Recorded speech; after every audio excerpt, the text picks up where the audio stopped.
लोकसभा निवडणुकीच्या चौथ्या टप्प्यात महाराष्ट्रातील 11 मतदारसंघात नुकतंच मतदान झालं। त्यात सर्वाधिक लक्षवेधी लढत झाली ती बीड मतदारसंघात। यावेळी भाजपच्या राष्ट्रीय सचिव पंकजा मुंडे आणि राष्ट्रवादी शरद पवार गटाचे उमेदवार बजरंग सोनवणे हे दोन प्रमुख उमेदवार स्पर्धेत होते। रखडलेला रेल्वे प्रश्न, शेतकऱ्यांसमोरील संकट, पाणी टंचाई, बेरोजगारी हे वर्षानुवर्ष चालत आलेले ज्वलंत प्रश्न यावेळी बीडच्या निवडणुकीत गौण ठरले। यंदा सर्वात महत्त्वाचा मुद्दा इथे जाणवला तो मराठा आरक्षणाचा आणि तोच भाजपच्या उमेदवार पंकजा मुंडेंसाठी मोठं आव्हान ठरलंय। 2014 आणि 19 या दोन टर्ममध्ये बीडनं दिवंगत गोपीनाथ मुंडे यांच्या कन्या प्रीतम मुंडे यांना खासदार म्हणून निवडून दिलं। प्रीतमताई राजकारणात नवख्या असल्या तरी त्यांच्या पाठीशी पंकजा मुंडे या मोठ्या बहिणीची भक्कम पाठबळ होती। त्याच जोरावर प्रीतमताईंनी राजकारणाचा धडा गिरवला। मात्र ज्या पंकजाताईंच्या जोरावर प्रीतमताई लोकसभेला निवडून यायच्या त्या पंकजाताईंना 2019 मध्ये परळी विधानसभेत पराभव पत्करावा लागला। त्यामुळे गेल्या 5 वर्षांपासून पंकजाताई कुठल्याही संविधानात्मक पदावर नव्हत्या। मात्र आता भाजपनं पंकजाताईंना लोकसभेची उमेदवारी देऊन त्यांची नाराजी दूर करण्याचा प्रयत्न केला। मात्र त्यासाठी पक्षानं 10 वर्ष खासदारकी भूषवणाऱ्या प्रीतमताई यांचं तिकीट मात्र कापलं। त्यामुळं पंकजांची नाराजी पूर्णपणे काही दूर होऊ शकली नाही। पण परिस्थितीशी जुळवून घेत पंकजांनी पक्षाचा हा निर्णय स्वीकारलाय। महाराष्ट्रातील पक्ष फाटाफुटीच्या राजकारणामागे भाजपचा हात होता हे आता लपून राहिलेलं नाही। या पार्श्वभूमीवर भाजपचे सर्व नेते उद्धव ठाकरे शरद पवारांना टार्गेट करत होते। पण पंकजा मुंडे यांची मात्र कायम सावध भूमिका होती। त्यांनी कधीच पवार ठाकरेंविरोधात आक्रमक भूमिका घेतली नाही। भाजपात आपल्याला कॉर्नर केलं जातंय याची जाणीव असल्यानं विरोधकांशी सालोख्यानं राहण्याची भूमिका त्यांनी घेतली। राज्यात मराठा आरक्षणाचा मुद्दा पेटलेला असताना छगन भुजबळ यांच्यासारखं सत्तेतील ओबीसी नेते सरसकट आरक्षणाला तीव्र विरोध करत असताना पंकजा मुंडे या ओबीसी नेत्या असूनही कधी या वादात पडल्या नाही। उलट त्यांनी मराठा आरक्षण कसं आवश्यक आहे ही भूमिका मांडली। मनोज जरांगे पाटील यांच्या आंदोलनाचं समर्थनही केलं। मात्र आताच्या लोकसभा निवडणुकीत मराठा आरक्षणाचा मुद्दा जेव्हा महत्त्वपूर्ण ठरला तेव्हा मात्र त्यांचा सर्वाधिक फटका पंकजा मुंडे यांना बसल्याचं दिसून आलं। भाजपनं पंकजा मुंडे यांना उमेदवारी दिल्यावर शरद पवार गटानं केजचे साखर कारखानदार बजरंग सोनवणे यांना त्यांच्या विरोधात मैदानात उतरवलं। पंकजा ओबीसी नेत्या तर सोनवणे मराठा समाजातील।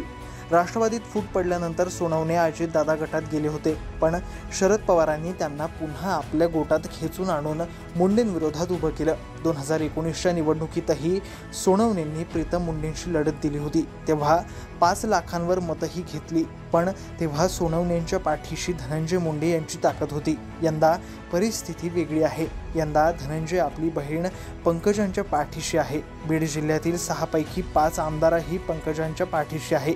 बीडचे शरद पवार गटाचे संदीप क्षीरसागर हे एकमेव आमदार सोनवणेंसोबत आहे। एवढी भक्कम स्थिती असतानाही पंकजा मुंडे यांनी ही निवडणूक प्रचंड मोठं आव्हान वाटलं। त्याचं कारण म्हणजे मराठा आरक्षण।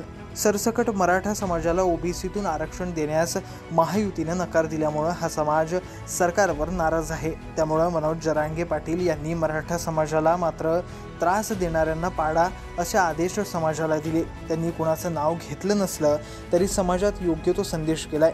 जरांगे पाटील यांचं मराठवाड्यातील बीड, जालना आणि छत्रपती संभाजीनगर जिल्ह्यातील मोठ्या संख्येनं समर्थक आहेत। त्यापैकी जालना आणि संभाजीनगर जिल्ह्यात महायुतीचे उमेदवारही मराठाच होते। त्यामुळे तिथे मराठा मतदान सरकारच्या बाजूनं आणि विरोधात असं 2 गटात विभागलं गेलं। पण बीडमध्ये मात्र पंकजा मुंडे या ओबीसी नेत्या असल्यानं बहुतांश मतदान त्यांच्या विरोधात आणि सोनवणे यांच्या बाजूनं झालं। या समाजाचा पंकजांवर राग नव्हताच, पण त्या ज्या पक्षाकडून उभ्या आहेत त्या भाजपच्या नेत्यांवर मराठा समाज आणि मनोज जरांगे पाटील यांचा राग आहे। त्याची फळं पंकजा यांना भोगावी लागली असं सांगितलं जातं। बीड जिल्ह्यात एकूण 21 लाखांवर मतदार आहेत। त्यापैकी 15 लाखांवर लोकांनी मतदान केलं। सुमारे 70% असं विक्रमी मतदान झालं। बीडचा अपवाद वगळता इतर 5ही विधानसभा मतदारसंघात 70%पेक्षा अधिक मतदान झालं। या 5ही मतदारसंघांचे आमदार पंकजांच्या बाजूने आहेत। खरं तर या परिस्थितीमुळे त्यांचं पारडं जड असेल असाच सर्वसाधारण अंदाज काढला जाऊ शकतो. मात्र परिस्थिती वेगळी आहे. यंदाची निवडणूक बीड जिल्ह्यात सुमारे 5 लाखांहून अधिक संख्येनं असलेल्या मराठा समाजानं हाती घेतल्याचं जाणवलं. प्रकाश सोळंके, अमरसिंह पंडित, लक्ष्मण जगताप, सुरेश धस यासारखे दिग्गज मराठा आमदार भाजपच्या बाजूने असले तरी 5 लाखांपैकी बहुतांश मतदार मात्र भाजप विरोधात दिसला. त्यांनी उघड तुतारी वाजवण्याची भूमिका बजावली. गावागावात तसे संदेश पोहोचवण्यात आले. आमचा विरोध पंकजा मुंडेंना नाही तर मराठा समाजाला आरक्षण नाकारणाऱ्या भाजप सरकारला ताळ्यावर आणायचंय असं सांगितलं जातं. प्रचारादरम्यानही ठिकठिकाणी पंकजा मुंडे यांना मराठा आंदोलकांच्या रोषाला सामोरं जावं लागलं होतं.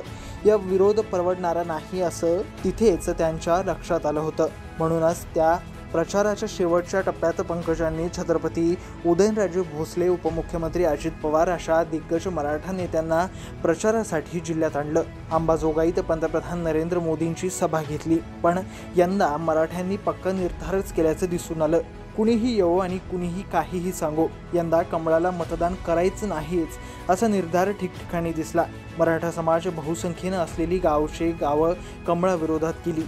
त्याची उलट प्रतिक्रियाही आली. ओबीसी समाजानं, विशेषतः वंजारी समाज आणि खुल्या प्रवर्गातील इतर जातींचे लोक भक्कमपणे पंकजा मुंडे यांच्या पाठीशी उभे राहिले. त्यामुळं बीडची लढत खूपच अटीतटीची झाली. दोन्ही बाजूनं भरभक्कम मतदान झालं. त्यामुळंच तर मतदानाचा आकडा 70% गेलाय. त्यामुळं आता 4 जूनला बीडचा काय निकाल लागतोय याकडे संपूर्ण महाराष्ट्राचं लक्ष लागलंय.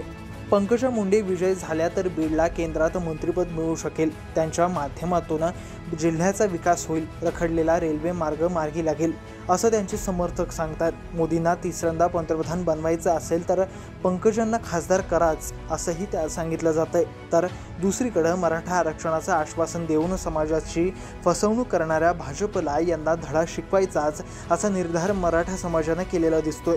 त्यामुळं शरद पवार गटाचे उमेदवार बजरंग सोनवणे यांना मराठा समाजानं भरभरून मतदान केलं.